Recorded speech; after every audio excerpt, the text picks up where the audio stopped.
I don't like being told what to do. What I do now from my own power, I do. Hello, Samuel. G'day, how are you? I'm fine, thank you. Could you introduce yourself, tell me about yourself before meeting Fiona? Yeah, I was a middle-aged man before I met Fiona, and I was a very wounded soul. I had a lot of wounds from my past trauma, from my childhood, me growing up. I had 4 perpetrators in the house, and I didn't realise. I realised at the age of 45, I had PTSD, complex PTSD. So I used to project a lot on the world, and I never understood what projection was, and I came from a victim mindset that I had ingrained in me from my past programming and from my parents, and What were you looking for when you started to see Fiona, to research Fiona? I started to do a lot of research when I came out of jail in 2022. It's the first time I went to jail, went at the age of 45. And when I came out of jail, when I went into jail, it was my darkest time. I thought at the time it was my darkest time, and it was at the time, but in that dark time is when I started to question a lot of things of why I am the way I am, and I wanted to fix myself. For once, I always was fixing and trying to fix everyone else, but my ex-partner then, or my partner at the time then said, hey, you need to do this for you, and I always do everything for everyone else, but I chose to do something for me, and going to jail was the best tonic. If you ask me as an adult, jail, besides having kids and finding a beautiful woman to have those kids with, going to jail was the best thing after all that. And at the time it was the best, and then that was the real start of the journey. And then that's when I started to do a bit of education with myself, and in the day you read a lot about how your thoughts control you, and your emotions, and your past traumas, and your pain, and I went on a big journey there, and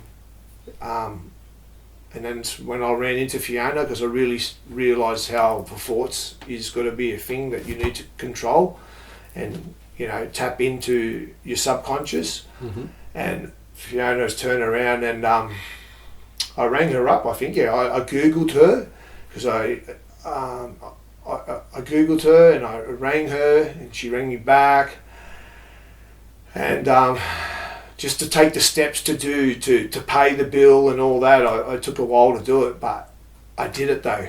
Just taking, like you said, take those little baby steps. And I was so scared to do it at the time, but I know I needed to do it. I could feel it. And then we had our first session, and I noticed a difference from the first session, and then things started to change a lot. Okay. What was fixing yourself, in your opinion? Putting love into myself, starting to love myself, and then I realised there was a shadow that I had to face, and that's what helped me to go down the road to do what Fiona's method, her hypnosis method, and even her method from what I conventionally thought hypnosis was and what she did was 2 different things. Like, I thought I'd be under asleep, but I wasn't, and I actually loved her method. I seen the power of it. I started to notice big changes within me, a lot of transformation.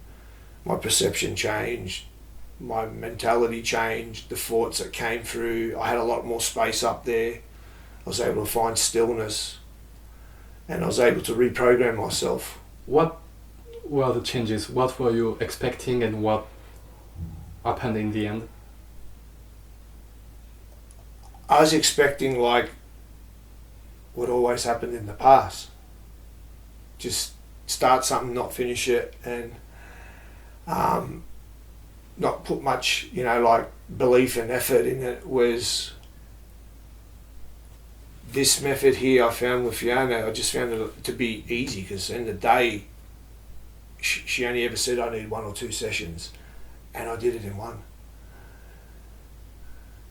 And I changed. I started to move forward and take chances. Have you tried other methods to change, to make this happen, to realize what was going wrong with you? Yeah, I tried other avenues. I went through other things and nothing stood out to me. Fiona's method was what really stood out to me. It's what made the difference. It's where I started to take my power back with my own voice. And I started to listen to my own intuition. I started to see how my mind would reflect how I was feeling and where I was how I was at each time. The universe kept reflecting back, and I kept getting a lot of the synchronicities showing me I was on the path. And then I started to grow more confident, and I started to feel worthy again. And then I started to notice I was patient enough to sit there and educate myself. Even if I didn't know one word in so many words, I'd go and find the meaning of the word and educate myself. I never had that patience, especially having complex PTSD, because complex PTSD affects every facet of your life. It's very hard. Your nervous system's always in control. Yeah. I was changing the loop patterns in my mind. I had the space to re-render it and then hold the better feeling at the end of it. Whereas before I'd run off and then stay in a loop and just check out for most of the time and not get to what I wanted to always do. You mentioned you went on a call with Fiona before starting the session. You tried to ring her. She rang you back. How was the clarity call with Fiona? It was I found it too simple to be true. That's how easy it was. Because she's going to work myself out in one session. And it happened. It happened. I noticed. I started to take actions, small actions, but they kept growing, as I said. And how can you describe a bit what happened during the first session? I found she guided me through, like, she was helping me to untell the stories that I tell myself. I never understood it as the time, but doing the work now to be a coach like her, I look up to her and I want to be a coach. I see like how she taught me from the start. It was easy. I had all the answers. She just gave me the space, and not just a space, I trusted her.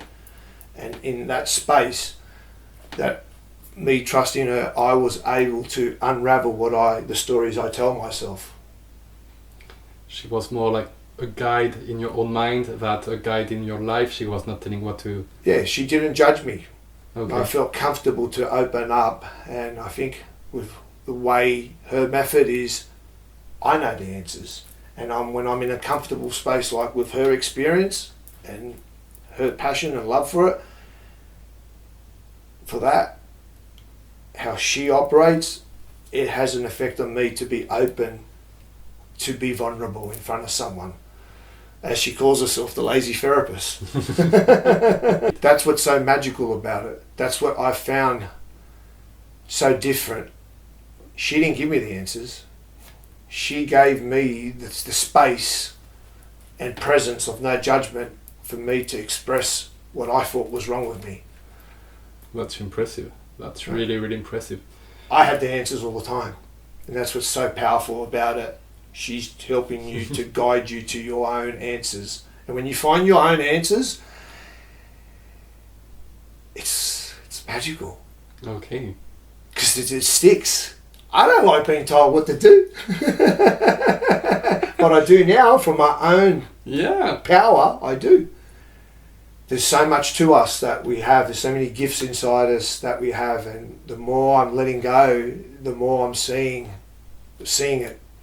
You were saying the word to sort me out. Yeah. What was to being sorted out? I had to sort out the voice that was keeping me at hostage. That's what I wanted to sort out. Okay. That voice that kept me hostage for a long time. created how I felt at the same time. Because when you have a voice that's negative, you're going to have negative feelings, and I didn't want that anymore in life. I had enough. I did 45 years of it. Okay, so it was a switch, it was a lock, and you didn't know where to find it. No. What sort of things the voice was saying? You're not good enough. You're not good enough.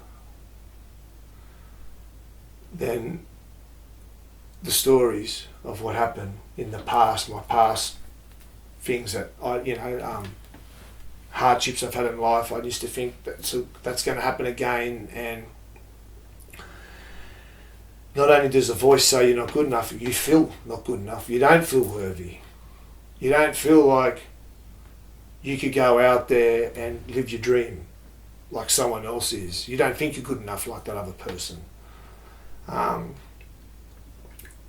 Or sometimes I just didn't want to listen to the voice. I'd escape. I'd run to addiction, and I'd drink alcohol, or take drugs, or I just didn't want to deal with this negativity. My voice was negative 80% of the time of the day, maybe 85, maybe 90% of the time. It was negative. I'm talking childhood all the way up to middle age. Now, I'm finding I have good thoughts and I have good feelings, and I can hold that feeling for a while, and it's reflecting back through my own universe with synchronicities and meeting like-minded people and having open discussions with people. Coaching can be a significant investment. You have a family, you have people around you. Do you believe it was selfish to do it, or it was more self-care? So total self-care. It's the best investment that I've ever invested in anything. It was the best investment to invest in my thoughts and my feelings and my power and my dreams and my vision.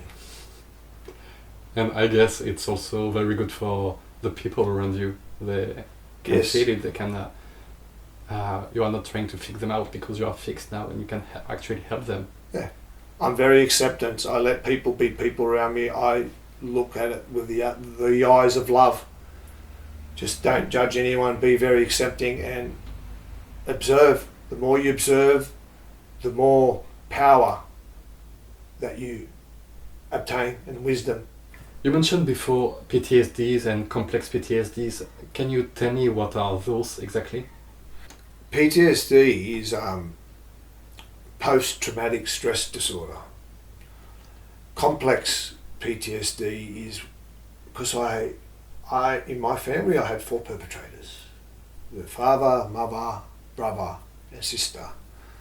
Because it was 4 perpetrators, plus it was sexual assault as well. I was raped as a child, so there's that as well. So that's why it's complex. Okay, so it's complex because it's layers over layers over layers. Yeah, and there's 4 perpetrators in my house, and it wasn't just physical, it was sexual and emotional. Okay. If you ask me what I found the hardest thing is the emotional abuse.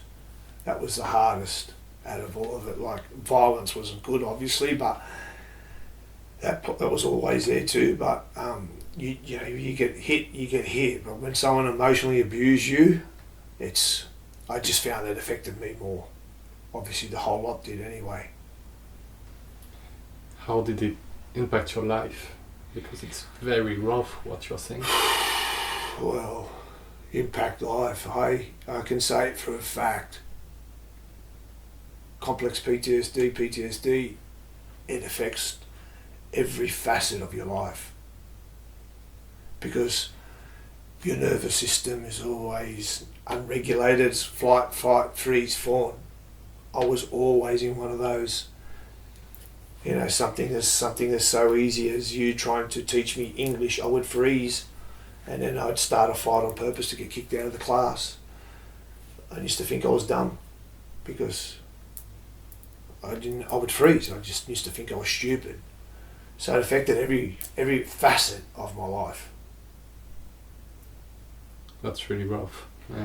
It was, and not knowing I had it was even rougher. Only one session with Fiona was better than all the medical treatment, therapy, medication you went through? Yes, it was. But just before I met Fiona, I started to meditate a bit. I started to sit in nature. I've done a bit of grounding. Started to eat more healthier. So then I started to feel a little bit more alive, more than I ever have. And that gave me the drive to go to the next step. And that's where I met Fiona, and that's where the key. That's where she helped me to unlock me and take back my power and make my thoughts more positive and make my emotions more holding at a good strength. And then as I was feeling worthy and I was feeling good and having good thoughts and projecting that onto other people, my good thoughts and feelings, I started to notice that people started to treat me different without me saying anything, because I started to love me again, and I started to put, without even realising, I was sort of putting boundaries in place. And it's a hard thing for me as a Piscean to put boundaries. I'm very soft, I'm very empathetic. I look rough, but I'm deep down a very gentle soul. But that teddy bear. it's very hard having PTSD and all that when you're gentle. That's why I absorbed a lot of it. I absorbed a lot of my family's pain, but I'm actually so grateful for it all now. Because in all that mess, I took my power back. My pain was my foundation to take my power back. And from that, I'm starting to live the life I was meant to live.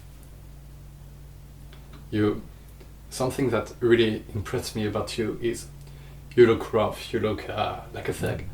You went through CPTSD as a child. You went through a life of mischief. You went to jail. You are a former inmate.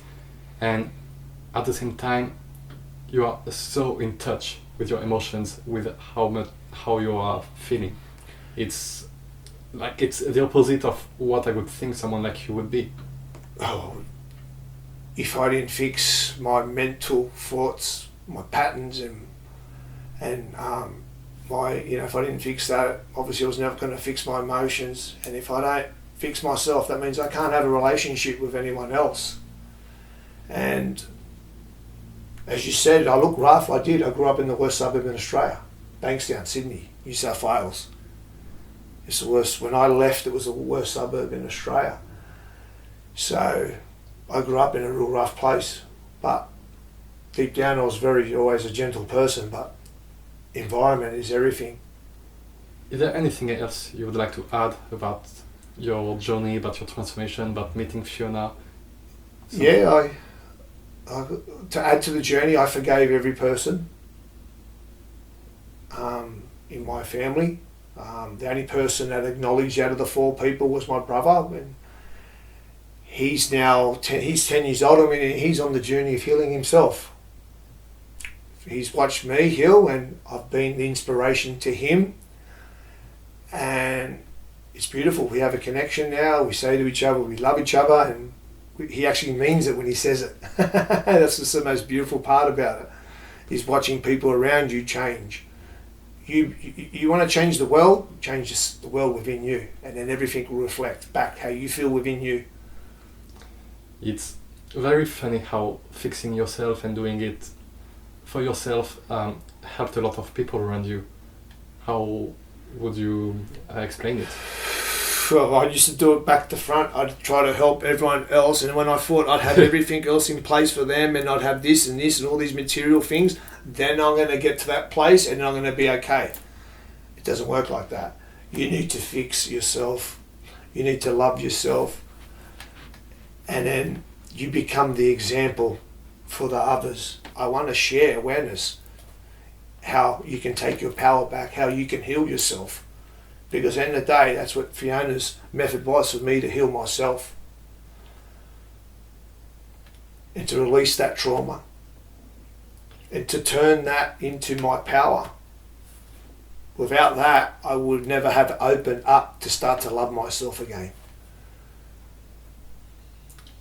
And now that you're fixed, now that you are here with us speaking, is there things you are looking forward in the future? Things you really want to do? Definitely. I want to spread Fiona's method of hypnotherapy. I'm very passionate, and she's very wise. She's very grounded, and yeah, I need a mentor like her because she keeps me grounded.